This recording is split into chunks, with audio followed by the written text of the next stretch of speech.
Hey, it's Mark with Mark's Virtual Real Estate Channel. We're back with another Upland video, and today I'm talking about something that I've seen a few people comment on, and that's if Upland is a Ponzi scheme, a pyramid scheme, if it's actually an investment.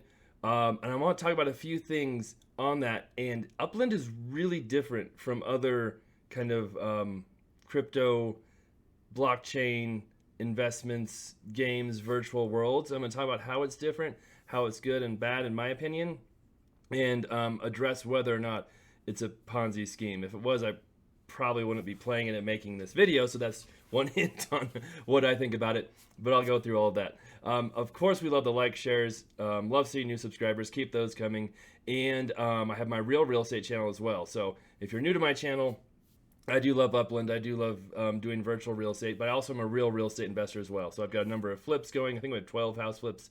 Well, a couple multi-family flips in there too going. Have 30-some properties for rental properties, commercial and residential, and I've got a real estate brokerage. So I am part of the real estate world as well. So maybe that lends me a little bit of credibility here too.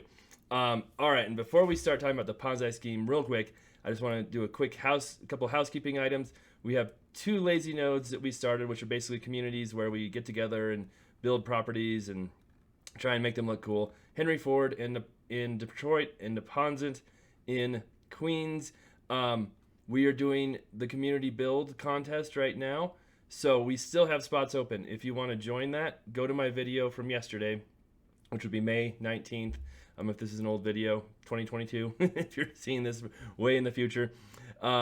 And just comment on that video and tell us your username, the address of the property, and you're entered, but you just have to make sure you've got a build started on it. So we've got room still. We're going to go up to 25 people, then randomly draw a number. And thank you to Rist, one of the users who has helped me put this together and helped me with Discord a little bit. I appreciate that. So really cool to see the community too, just volunteer and help do things literally without even asking. So that's one cool part about Upland as well. You can see here I have a build that I will focus on here as soon as my Neponset one is done, but I definitely will be contributing Spark to whoever we pick, and then I'm sure a lot of other people will contribute as well, and we can help people build properties quickly. Okay, I'm going to look one more time at my other Neponset one. Again, just comment and tell us your address and username, and if it doesn't work, one person said YouTube kept deleting their comments, then go to Discord, the Invest for More Discord channel. Again, that link is in yesterday's video as well too, and I'll try and put it here if I remember. And then tell us on the Discord you're having problems, and we'll figure it out. So this is my other build I'm focusing on. I have 3 days left, so getting closer to that being done. And like I said, it can be in Neponset or Henry Ford. Let us know. Okay, so let's get to this video on if Upland is a Ponzi scheme, a scam, a pyramid scheme, if you're just going to lose all your money. And hey, it's possible. I mean, even real investments can lose all your money. So that doesn't always make it a Ponzi scheme. So basically, a pyramid scheme, from what I've looked at, is defined as a investment, a program, whatever, some kind of money going in where it's dependent on new people spending money for it to be viable or for it to make sense. Or in a sense where all the money you make comes from recruiting new people. So it's kind of like Amway is like, it's like multi-level marketing is where, you recruit people to sell stuff for you. You get a percentage of the stuff they sell. They get a percentage of their stuff they sell. And so the pyramid scheme is basically the person who starts the scheme is on here. And then they have people under them that sell, under them that sell, under them that sell. And the top person has all these people underneath them, and they get a percentage cut of all of that. That's kind of what a pyramid scheme means, is the people on top make all the money. The people on bottom usually don't make as much money.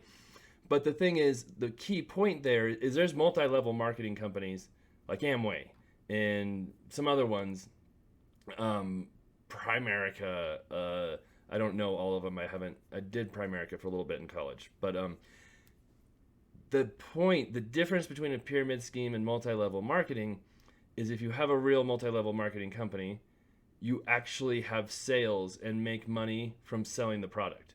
right? So with Amway, you're selling toilet paper and other goods and whatever it is. So you're actually selling a product and making money in that fashion.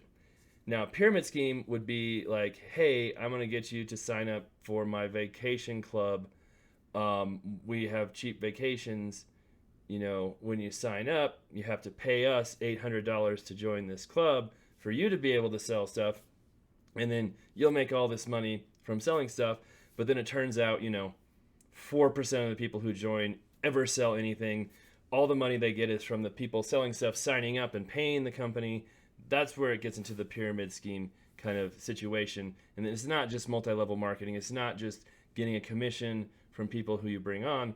It's when all the money comes from those people and not actual sales or product sales. So again, that's kind of a difference there. And like the Ponzi schemes or Ponzi schemes, I don't even know if I'm saying it right.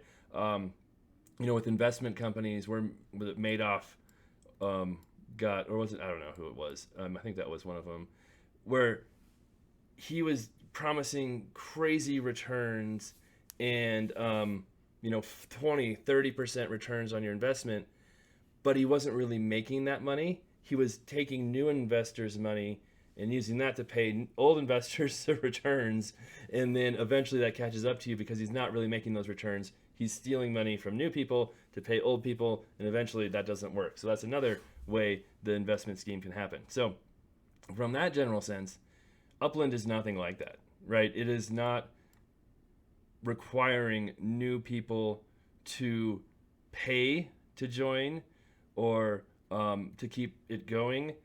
The main source of income is not registration fees or investments where they're taking other people's money to pay other investors a promised amount or anything like that. Sure, they are using new users' money to increase returns and make money and profit, and that's how many businesses work, and not even just multi-level businesses work, but other businesses too. They're selling an actual product, and that product, like if we go in here to Queens, is virtual real estate. Now, some of you may think that's crazy. You can't just sell imaginary virtual real estate, and if you have a problem with that, sure, I totally understand. It's kind of a crazy concept. It's kind of weird, but it's still a product. It's blockchain, it's technology. No one else can come make this lot and sell it on Upland. They have to buy it from me. Upland can't take this lot from me and sell it to someone else. Thanks to blockchain, it is mine. I own it.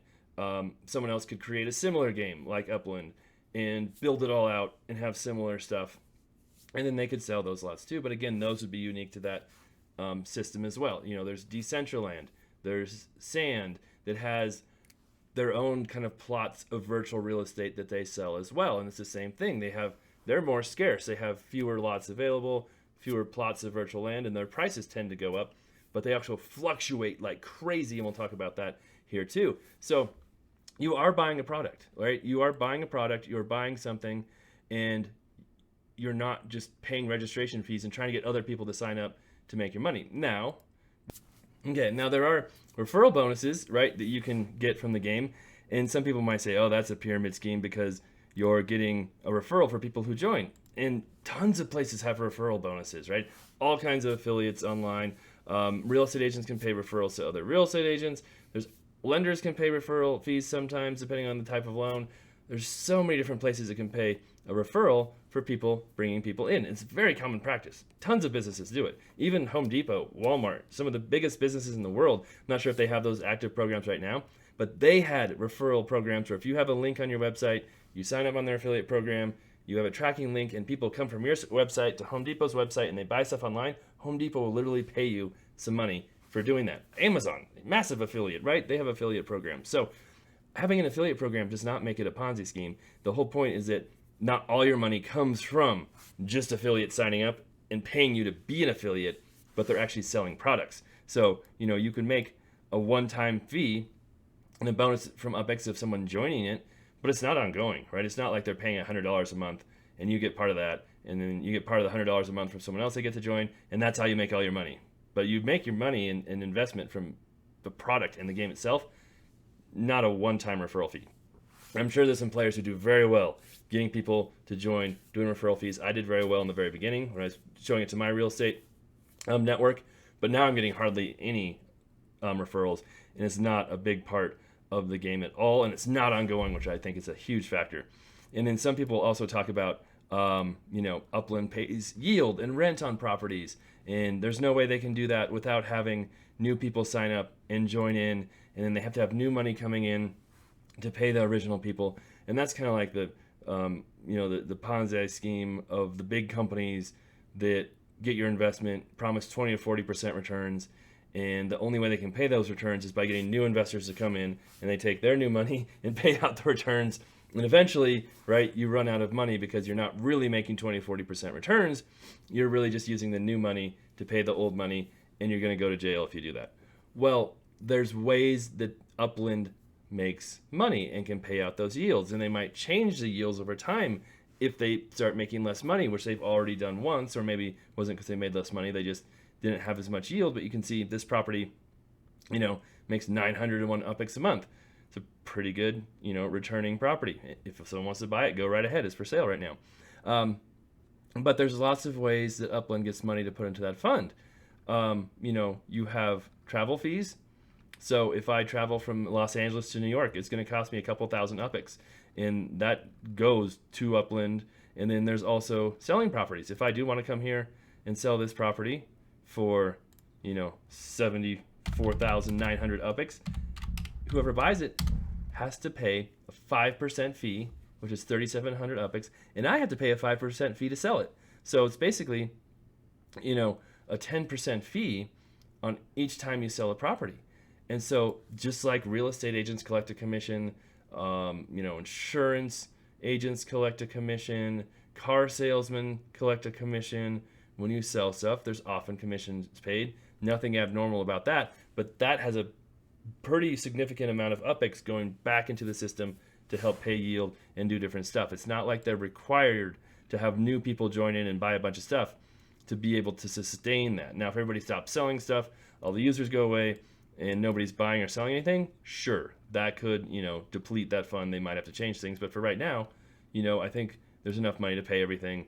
If not, they'll probably adjust it like they did before, which is a good sign. If it's a Ponzi scheme, they would be figuring out how to get more money and take money from over here and bring it over here and pretend like everything's good. But instead, they actually lowered it, which I think was a good sign that, hey, we're trying to make this a long-term sustainable business, not just trick people into crazy high returns that will never actually pan out in the long term. All right, so we've talked about referral fees, Ponzi schemes, pyramid schemes. I don't think it's anything like that, because you're actually buying and selling a product in the game, which is like how every business works. And the referral fees, the yields, things like that, that happens in real life for so many different businesses. Now I want to talk about something else. We talked about Sands and Decentraland just a little bit, and that's the money part of it. So there's a lot of frustration, I think, because it's easy to come here and invest your money into the game, right? Like one click on Google Play, and I can buy 5,000 UPIX for $5, or spend a lot more money here, right? And get all this UPIX. But then, while it's easy to put my money into the game, and not only can you buy it that way, but you can go to a property here, and if we just kind of, there's one we could buy for $6 USD. So you can buy actual property with UPIX or your actual US dollar, and then you can buy that property directly, invest your money that way. Usually that's a better way to do it than just buying straight UPIX, because these are usually sold at a discount for dollars compared to the ones that are sold for UPIX. Another thing that is a really good sign, I think, too, is this Upland is based in the United States. So there's lots of regulations, lots of laws, lots of rules about companies and businesses and schemes, So it's a good thing it's in the U.S., because that kind of gives it some credibility as well. It's not like, I know some of their developers are in Ukraine, but, it's not something that's in the Philippines or, some island that nobody could ever, prosecute someone for if they broke the law, things like that. It's a good thing that it's in the U.S. And I think it's also a really good thing that's backed by the U.S. dollar in a way, or it's tied to the U.S. dollar, because look at what's happening with crypto right now. Let's see here. So Decentraland has way fewer lots, way fewer, but they're all tied to mana, right? They're cryptocurrency. So if you want to buy a lot in Decentraland, you've got to have mana, use mana to buy it. So you can see here, let's shorten this up a bit. 6 months good enough? We'll do year to date. Oh, not year to date, 1 year. Okay, so you can see this is the mana kind of price, which was crazy low for a long time. And then we had the crazy cryptocurrency, shoot up, which we have every few years, it seems like. Mana went bonkers. If you owned it, congratulations.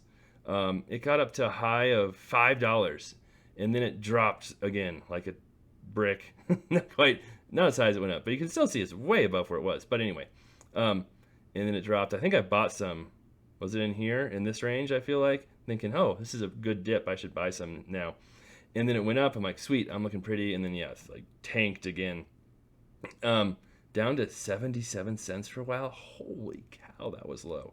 Okay, anyway, should have bought some then, I guess. But my whole point here is that properties on a Decentraland are tied to mana. So if I bought a property back in December and I paid $10,000 for it, which you can do, or much more on Decentraland, I had to buy it with, divide that by 5. I had to spend 2,000 mana to buy that property.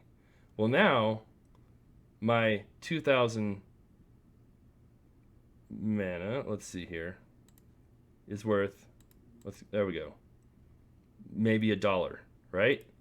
So now all of a sudden my $10,000 property is worth $2,000. I just lost a whole lot of money, 80%. And I still own the property. I still have this property in Decentraland, but because the currency is so volatile, I mean, that's scary to me that my $10,000 is now worth $2,000. Whereas in Upland, my $10,000 worth of properties, which is about what I've got, if you look at the comparison of 10 million UPX and you go to 1,000 to $1, is still worth exactly what it was before because it's tied to the US dollar, and the US dollar is very stable, right? Extremely stable. In fact, it's been getting stronger compared to other currencies lately and going up in value, where crypto, yeah, if you buy one for 2,000, if you bought back here and have one jump up, awesome, you're in amazing shape, right? An amazing investment, but the opposite can happen as well. So for me, I don't want to be speculating on a cryptocurrency and virtual real estate at the same time, if that makes sense. I'd rather just kind of have a stable backed currency in this so that I know what I'm doing in here will bear the fruits of my labor and have a stable currency. Whereas, if I'm playing this and doing all this work and making really good ground, and then all of a sudden the crypto is backed on just drops like a ton. It's like, oh my God, I just wasted all that time. And I used to do Steam It a long time ago and put a lot of time into that. And, spent some money on there and built up my account. It's doing really well. And the same thing happened there. Steam dropped like a rock. And it's like all that work, you kind of lose it. So having it tied to the dollar is a really good thing.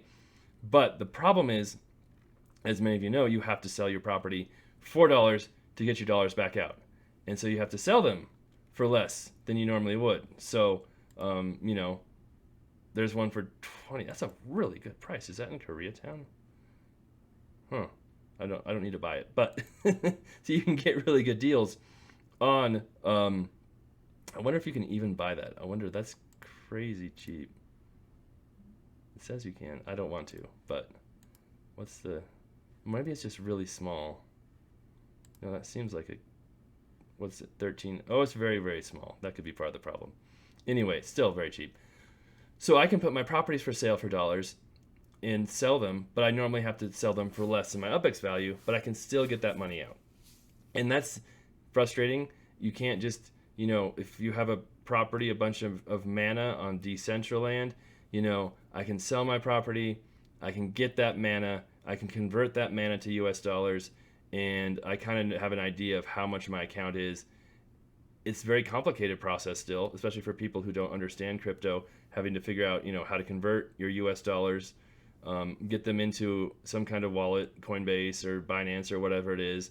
That can be tricky. Then you have to take that and decide, hey, where can I actually buy mana? Can I buy mana in those places? I think you can now in most places. Before, it's not always available. So then maybe you have to, exchange from one wallet to another wallet to get to the right place to buy that mana. Then you've got to buy the mana, and then you've got fees that go between all this. Of course, there's fees here too.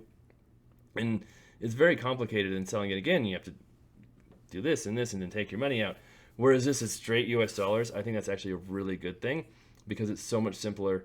It's so much easier, even though it's kind of a little bit annoying having to sell stuff for US dollars.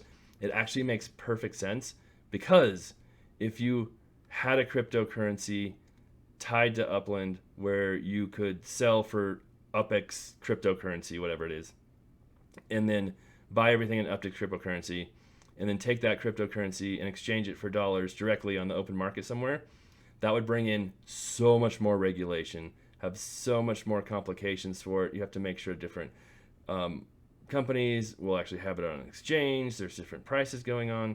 And so while there's pros and cons to having it tied to the US dollar and having to sell properties to get money back out, I actually think it's a good thing compared to some of the other ones because it's less volatile and there's less regulation. It's easier for me to just come on here and buy something. I don't have to go through the hassle of going to different wallets and different stuff and exchange rates and paying all this stuff and trying to figure it out and make sure I don't send the wrong key and send some dude in Somalia all my money. So there's just all kinds of crazy stuff that can happen with that, and it's just much easier the way it's handled with them, in my opinion. All right, I'm trying to think if there's anything I left out. Now, there are people who can scam you on this game, just like anywhere else. I hear it all the time about people making deals to exchange collections and do other stuff. And it usually starts with kind of a shady deal in the first place, and then people get surprised that they get ripped off and like, hey, don't do shady deals and weird stuff, and you probably won't lose your money. But people like that in every single business, real estate, lending, manufacturing, corporate world, there's always going to be bad people who try to steal your money no matter where you are. Be careful with your money. Take care of your money, and you usually won't get scammed. Don't send all of your money to one person or put all of your eggs into one basket and then risk it in some kind of crazy, scheme that probably isn't even worth doing in the first place, but you think it might get you ahead a little bit. Be smart with your money. That's not the definition of a scam or bad business either, because that happens all the time, everywhere. Yes, Upland makes money. That's the plan. That's why they built this. That's why they spent tons of money in marketing and development and support. I don't know how good their support is, but they spend a lot of money and have a lot of people to pay. So what if they make money? That's the point of doing things like this. If they didn't make money, they'd have no motivation to make this whole thing for us and allow us to have this kind of game and investment to play. And then I guess that's one final thing I want to talk about is like, is it an investment? Is it a game? Why would people pay for virtual real estate? And yeah, it should have some utilization in the future for NFTs and maybe cars and driving stuff. Virtual real estate could have other applications for actual physical stores to have a virtual place and all kinds of different things.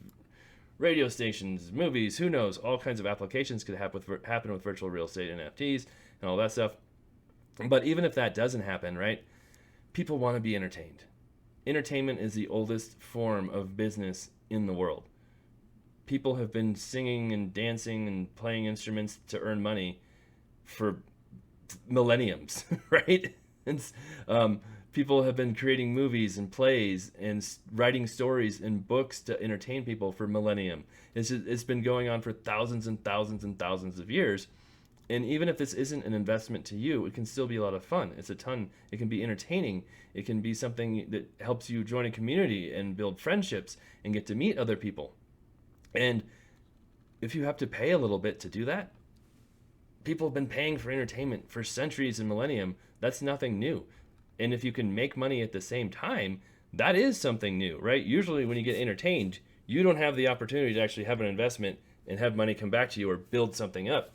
You're usually just shelling out your money, and once the entertainment's done, all right, you're done, right? When I was a kid and had video games, I wasn't getting paid anything. I wasn't investing, and once I bought the game, that's it. I paid my money. I didn't get anything back from it unless you were like a professional gamer of some sort, which I guess they did have back then too. So that's a new thing to be able to make money and have it come back to you while you're playing the game. So I think that is pretty cool. That's a cool feature. And then I know some people get frustrated. It's like, oh, I have to put money into this game to make money to get anything back out of it. And that's how investment works. That's how business works. That's how the world works. You don't just get stuff for free. You don't get to spend $0 and magically hope $10,000 comes back to you. I know some of the crypto stuff has been crazy and up and down, and people kind of think, oh, that's how the world works now. You just spend nothing and make all this money. But that's not real life. That's not sustainable real life. And so a good return, on an investment has always been thought of to be like 10%.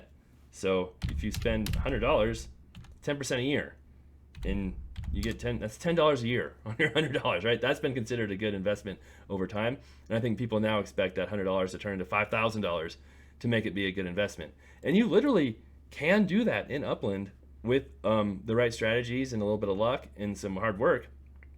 But that's not what should be expected, right? In real life, is getting these crazy returns all the time. And you can get a decent return on this without much work if you want it. Again, getting their money out can be trickier than real life, but it's still not impossible. It's there.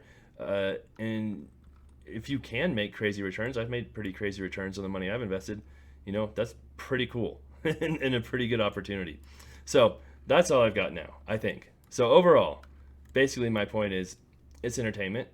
If you can make money while being entertained, that's fantastic. That's awesome. It's not a Ponzi scheme because you're not depending on people to pay to sell it to somebody else, and that's how you get your money. They're buying products. It's an actual product. Yes, there's referral fees. Yes, there's rents being collected, but I think they have it set up so that people spend money in the game and have different fees to pay for that, which happens in almost every business. So there's nothing too wrong there either. So overall, I think it's fun. I don't think it's a Ponzi scheme. I think it's cool. I mean, you are depending a lot on the Upland development team and people to keep it going and keep coming up with new cities and keep doing stuff. If they were to stop and, decide to change their minds and do something else, a lot of people could lose a lot of investments. They'll still have their NFTs, they'll still have their properties, but if they don't have that development and backing behind it, it could make them worth a lot less money. But someone else could probably take it over, build something else, do something new. There's all kinds of opportunities out there. So it is cool in the sense that, you have an NFT, you have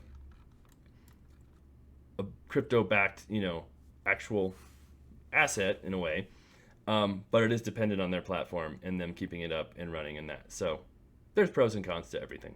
Okay, that's a long video. Sorry about that.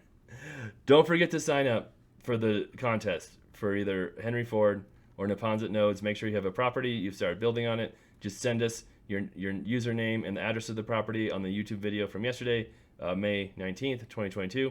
And we'll get you added on there. We still have spots. We're going up to 25 for that. We'll have more giveaways after that. And then everybody will join together and build on whoever wins.